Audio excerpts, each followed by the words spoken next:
سابق وزیراعظم عمران خان صاحب کیا لندن جا پائیں گے؟ آکسفورڈ یونیورسٹی کے چانسلر کا الیکشن جیت پائیں گے، لڑ پائیں گے؟ اس پہ سوالات۔ اور برطانوی اخبار ڈیلی میل نے ایک سٹوری دی ہے اور عمران خان کے خلاف حکومت اور برطانیہ میں مقیم پاکستانی شہری بھی متحرک ہوئے ہیں، ان کے خلاف لیٹرز اور ایلیگیشن لے کے وہاں پہنچ رہے ہیں۔ دوسرا معاملہ ناظرین، عمران خان کو جیل میں کیسے اطلاعات ملتی تھیں اور انہوں نے باجوڑ کے ضمنی الیکشن کے بارے میں پی ٹی آئی کے بعض رہنماؤں کو کیا کہا تھا کہ پی ٹی آئی کا امیدوار ہار جائے گا، اے این پی کا جیت جائے گا۔ اب کوئی اطلاعات مل رہی ہیں یا نہیں مل رہی، یہ میں بتاؤں گا۔ پھر جے یو آئی ٹرمپ کارڈ ہے ان کے پاس، کنگ میکر بن رہی ہے۔ 1 گھنٹے پہلے پی ٹی آئی جاتی ہے، پھر پریزیڈنٹ پہنچ جاتے ہیں۔ 2 سینیٹرز ان کے بن جائیں گے یا نہیں بنیں گے۔ پھر ایک معاملہ چل رہا ہے بلوچستان کا، اور ایک بڑے سینئر کالم نویس ہیں، میں ان کے کالم میں سے چند کوٹ بتاؤں گا کہ تاریخی معاملہ، یہ حقائق کیا ہیں اور اب کیا صورتحال ہے۔ بسم اللہ الرحمن الرحیم۔ ناظرین، میں ہوں طارق سمیر، ڈیلی ممتاز ڈیجیٹل کے ساتھ۔ سابق وزیراعظم عمران خان صاحب کیا لندن جا پائیں گے؟ آکسفورڈ یونیورسٹی کے چانسلر کا الیکشن جیت پائیں گے، لڑ پائیں گے؟ اس پہ سوالات کھڑے ہو گئے ہیں۔ اور برطانوی اخبار ڈیلی میل نے ایک سٹوری دی ہے اور عمران خان کے خلاف حکومت اور برطانیہ میں مقیم پاکستانی شہری بھی متحرک ہوئے ہیں، ان کے خلاف لیٹرز اور ایلیگیشن لے کے وہاں پہنچ رہے ہیں۔ دوسرا معاملہ ناظرین، عمران خان کو جیل میں کیسے اطلاعات ملتی تھیں اور انہوں نے باجوڑ کے ضمنی الیکشن کے بارے میں پی ٹی آئی کے بعض رہنماؤں کو کیا کہا تھا کہ پی ٹی آئی کا امیدوار ہار جائے گا، اے این پی کا جیت جائے گا۔ اب کوئی اطلاعات مل رہی ہیں یا نہیں مل رہی، یہ میں بتاؤں گا۔ پھر جے یو آئی ٹرمپ کارڈ ہے ان کے پاس، کنگ میکر بن رہی ہے۔ 1 گھنٹے پہلے پی ٹی آئی جاتی ہے، پھر پریزیڈنٹ پہنچ جاتے ہیں۔ 2 سینیٹرز ان کے بن جائیں گے یا نہیں بنیں گے؟ پھر ایک معاملہ چل رہا ہے بلوچستان کا، اور ایک بڑے سینئر کالم نویس ہیں، میں ان کے کالم میں سے چند کوٹ بتاؤں گا کہ تاریخی معاملہ، یہ حقائق کیا ہیں اور اب کیا صورتحال ہے۔ سب سے پہلے میں آؤں گا ناظرین، آج برطانوی اخبار ہے ڈیلی میل، اس میں ایک سٹوری شائع ہوئی ہے اور اس میں کہا گیا ہے کہ جی عمران خان صاحب آکسفورڈ یونیورسٹی کے چانسلر کا الیکشن لڑ رہے ہیں اور ان کی درخواست زلفی بخاری نے جمع کرائی تھی۔ اب یونیورسٹی کی انتظامیہ کو کچھ شکایات موصول ہوئی ہیں جن میں عمران خان کی طرف سے الیکشن میں حصہ لینے کے معاملے میں یونیورسٹی انتظامیہ کو ای میلز اور پٹیشن بھی دی گئی ہیں اور عمران خان پر سنگین الزامات عائد کیے گئے۔ اس رپورٹ کے مطابق موقف اختیار کیا گیا ہے کہ کرپشن کیسز میں عمران خان سزا یافتہ ہیں اور آکسفورڈ یونیورسٹی جیسے انٹرنیشنل تعلیمی ادارے کے چانسلر کا الیکشن لڑنے کے قابل نہیں ہیں، اہل نہیں ہیں۔ اخبار نے آگے مزید لکھا ہے کہ بعض شکایات میں یہ بھی کہا گیا ہے کہ عمران خان پر طالبان اور اسامہ بن لادن کی پرجوش حمایت کا الزام بھی ہے اور انہیں شدت پسند قرار دیا گیا ہے۔ ڈیلی میل نے آگے کہا کہ کئی مواقع پہ طالبان کی حمایت اور ان کے شدت پسند ایجنڈے کو پروان چڑھایا ہے عمران خان نے۔ پھر برطانوی اخبار یہ بھی لکھتا ہے کہ کئی مقامات پہ تقاریر کی، انہوں نے اسمبلی میں 1 مرتبہ تقریر کی اور اسامہ بن لادن کو شہید کہا۔ یہ کہانی ہے، بیان کی گئی ہے، اور عمران خان کے حق میں امریکہ سے، برطانیہ سے، باہر سے آوازیں اٹھ رہی ہیں۔ امریکی کانگریس میں قراردادیں بھی پاس ہوئی ہیں۔ اب ٹرمپ سے امید لگائی ہوئی ہے کہ ٹرمپ الیکشن جیتے گا تو پھر خان صاحب باہر آئیں گے، جیسے ایک زمانے میں مشرف کے دور میں میاں نواز شریف صاحب کو کلنٹن نے مدد کی تھی اور وہ باہر گئے تھے، پھر سعودیز نے مدد کی تھی۔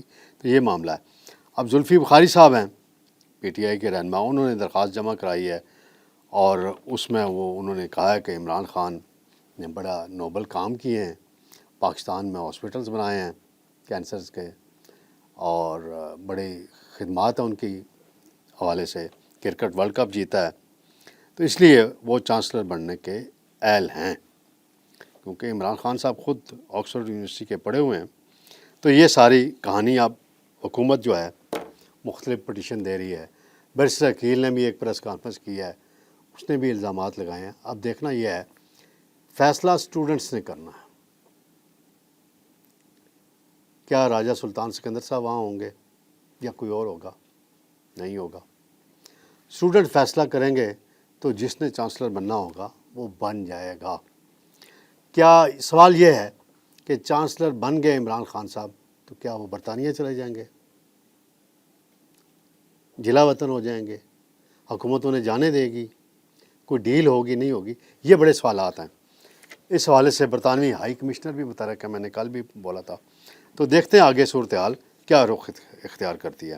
خان صاحب سے جڑی ایک اور بات ہے کہ ناظرین کو یاد ہوگا باجوڑ میں ایک صوبائی اسمبلی کا کے پی کی ضمنی الیکشن ہوا۔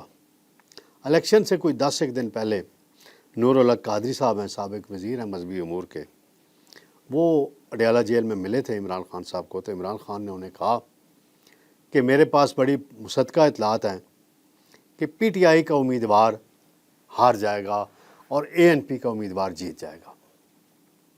تو نور الحق قادری حیران ہوئے، انہوں نے پوچھا یہ آپ کے پاس کیسے اطلاعات ہیں؟ انہوں نے کہا کہ اے این پی کا امیدوار اینٹی اسٹیبلشمنٹ بڑی اگریسو تقریریں کر رہا ہے اپنی کمپین میں، اور پی ٹی آئی کا امیدوار ڈھیلی ڈھالی تقریریں کر رہا ہے، تو لہٰذا جب الیکشن ہو گئے رزلٹ آیا اے این پی پہلے نمبر پہ، پی ٹی آئی چوتھے نمبر پہ آئی، اور یہ بات پھر نور الحق قادری نے اے این پی کے رہنماؤں کے ساتھ شیئر کی۔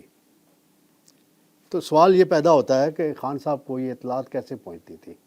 تو اب تو وہ سارا نیٹ ورک بھی، ڈپٹی سپرنٹینڈنٹ اکرم بھی ہو گیا، جنرل فیض حمید ہو گئے، باقی پکڑے گئے ہیں، سسپینڈ ہو گئے ہیں، انکوائریاں چل رہی ہیں، تو اب تو روز خبر آتی خان صاحب کو کہ جی وہ جو کھانا دینے جاتے ہیں وہ دور کھانا رکھ کے آ جاتے ہیں، بات نہیں کرتے۔ جیسے وہ ناظرین کو کرونا میں کسی کو کرونا ہو جاتا تھا تو ماسک پہن کے جی اس کو کوارنٹائن ہو گیا، کھانا اس کو نے وہاں سے خود اٹھانا ہے، کرنا ہے، تو یہ ایسی صورتحال جیل میں بنائی جا رہی ہے۔ جے یو آئی کا معاملہ ہے، جے یو آئی خبر آئی ہے کہ جی جے یو آئی کی کوئی ڈیل ہو گئی ہے پی ٹی آئی کے ساتھ، اور سینٹ میں ایک نشست بھی جیتنے کی پوزیشن میں نہیں ہے موجودہ حالات میں، وہ اگر دیکھا جائے تو کے پی سے، تو اب 2 سیٹیں وہ پی ٹی آئی اگر ان کی سپورٹ کرے تو وہ جیت سکتے ہیں، اور حاجی غلام علی سابق گورنر کا نام آیا ہے کہ وہ الیکشن لڑیں گے۔ تو جنہوں نے خبر دی ہے ان کو اتنا بھی نہیں پتہ کہ گورنر جو رہا ہو 2 سال تک وہ قومی اسمبلی، سینٹ اور صوبائی اسمبلی کا الیکشن نہیں لڑ سکتا، 2 سال کم از کم میعاد ہے اس کے لیے۔ تو یہ تو مجھے اس خبر میں صداقت نہیں لگتی۔ نون لیگ بھی پیچھے لگی ہوئی ہے مولانا صاحب کے آگے پیچھے، روز تعریفیں کر رہے ہیں، تو مولانا صاحب اس وقت کنگ میکر بننا چاہتے ہیں، بنے ہوئے ہیں، دیکھتے ہیں راستہ کس طرف جاتا ہے۔ ناظرین بلوچستان کی صورتحال ہے، وزیر اعظم صاحب پہنچے ہوئے ہیں وہاں، اور بڑی وہاں میٹنگز ہو رہی ہیں، آئی جی بھی چینج کیا گیا ہے۔ بڑے سینئر کالم نویس ہیں بلال غوری صاحب، انہوں نے آج کالم لکھا ہے، انہوں نے پنجاب کے سابق وزیر اعلیٰ تھے حنیف رامے صاحب ذوالفقار علی بھٹو کے دور میں، ان کی کتاب میں سے ایک جملہ کوٹ کیا ہے۔ وہ کہتے ہیں کہ میرا ایمان ہے کہ پنجاب نے پنجابیت اختیار نہ کی تو وہ پاکستان کو بھی لے ڈوبے گا۔ یہ جملہ انہوں نے لکھا ہے کہ جی حنیف رامے نے کہا ہے اپنی پنجاب کے مقدمہ جو ان کی کتاب تھی 1985 میں شائع ہوئی تھی، تو اس میں انہوں نے وہ لکھا ہے۔ اور ابھی حال ہی میں جو موسیٰ کھیل میں ایک واقعہ ہوا ہے بلوچستان کی دہشت گرد تنظیموں کی طرف سے پنجاب کے مزدور کو شناختی کارڈ چیک کر کے نشانہ بنایا گیا، جلخراش واقعہ ہوا، یہ پہلا واقعہ نہیں تھا، تسلسل سے ہو رہے ہیں۔ تو کالم میں انہوں نے 2-3 اہم باتیں لکھی ہیں۔ وہ کہتے ہیں کہ 39 برسوں کے بعد بھی پنجاب کے باسیوں کی تعداد اب تقریباً 12 کروڑ ہے۔ ان میں سے کم از کم 7 کروڑ مجھ جیسے وہ غیر پنجابی ہیں جن کے آباء و اجداد پاکستان بننے سے پہلے یا بعد میں یہاں آ کر آباد ہوئے۔ ان میں غوری، ابدالی اور مغل نہ جانے کتنے ہی فاتحین نے پنجاب میں یلغار کی۔ شیر شاہ سوری نے تو لاہور کو تباہ و برباد کرنے کی خواہش کا برملا اظہار کیا۔ یہ اس میں ساری انہوں نے کہانی لکھی۔ پھر آگے وہ چل کے کہتے ہیں کہ پنجاب کا شہری دیگر صوبوں کے شہریوں کے بارے میں تعصب نہیں رکھتا۔ یہاں کوئٹہ ہوٹل موجود ہیں، پشاوری چائے خانے موجود ہیں، یہاں کے پی کا شخص ہو، سندھ کا ہو، کراچی کا ہو، بلوچستان کا ہو، پنجاب میں آ کے کاروبار کرتے ہیں، جائیدادیں بناتے ہیں، بزنس کرتے ہیں۔ کوئی کسی نے کبھی ان کو نہیں کچھ کہا۔ تو یہ جو امپریشن کریٹ کیا جا رہا ہے کہ یہ پنجاب زیادتی کر رہا ہے بلوچستان کے ساتھ، کیا بلوچستان میں کوئی پنجابی کبھی وزیر اعلیٰ بنا ہے؟ کبھی گورنر بنا ہے؟ این ایف سی کے بعد جتنے فنڈ دیے گئے ہیں صوبائی حکومتوں کے دیے گئے ہیں، وہاں ایک فائنانس سیکرٹری تھا، اس کے گھر سے 75 کروڑ روپے نکلا، اس میں کوئی پنجابی ملوث تھا اس کرپشن میں؟ کیا باتیں کر رہے ہیں۔ پھر آپ یہ جواز دیا جاتا ہے تو سب سے پہلا اگر آپریشن ہوا تو ایوب خان نے کیا۔ ایوب خان پنجابی تھے؟ نہیں تھے۔ جنرل مشرف نے کیا، وہ پنجابی تھے؟ نہیں تھے۔ ذوالفقار علی بھٹو نے کیا، کیا وہ پنجابی تھے؟ نہیں تھے۔ نواب اکبر بگٹی کا واقعہ ہوا، ناحق قتل کیا گیا ان کو، میں نے سب سے زیادہ اس پر آواز اٹھائی، چودھری شجاعت نے آواز اٹھائی، اور باقی پنجاب سے آواز اٹھی۔ اب وہاں پنجابیوں کو نشانہ بنایا جاتا ہے تو وہاں کی سیاسی جماعتیں کیوں خاموش ہیں؟ وہاں کے دانشور اور قوم پرست جماعتیں کیوں خاموش ہیں؟ وہ کیوں نہیں بولتی اس پہ؟ اختر مینگل کیوں نہیں بولتے؟ 1997 میں میاں نواز شریف صاحب کے دور میں وہ وزیر اعلیٰ بنے۔ عبد المالک صاحب کو 2013 میں میاں نواز شریف صاحب نے وزیر اعلیٰ بنایا، کیوں نہیں بولتے؟ وہ حق کی بات کریں۔ یہ پنجابیوں کا وہاں پہ قتل ہونا یا باقی شہریوں کا قتل ہونا شناختی کارڈ دیکھ کے، یہ پاکستان کے خلاف سازش ہے، بلوچستان کے خلاف بھی سازش ہے، بلوچستان کی ترقی کو روکا جا رہا ہے، سی پیک کو سبوتاژ کرنے کی سازش ہے بھارت کی۔ کچھ اور ممالک بھی ہیں، دوست نما ممالک ہیں، ان پہ بھی نظر رکھی جائے، ہمیں رکھنے کی ضرورت ہے کہ وہ کیا سرگرمیاں کرتے ہیں۔ ان کے ممالک میں بیٹھے ہوئے ہیں بی ایل اے کے کچھ لوگ۔ تو یہ دیکھنے کی بات ہے۔ انسانی حقوق اپنی جگہ، کیا پنجاب کے شہریوں کے ساتھ زیادتی نہیں ہو رہی؟ ابھی موجودہ دور میں بھی ہو رہی ہوگی، پہلے بھی ہوتی رہی ہے، عام شہریوں کے ساتھ، باقیوں کے ساتھ۔ تو اس کا یہ مطلب تو نہیں کہ آپ ریاست کے خلاف ہو جائیں۔ حکومت وقت اگر کوئی غلط کام کر رہی ہے اس پر آواز اٹھائیں۔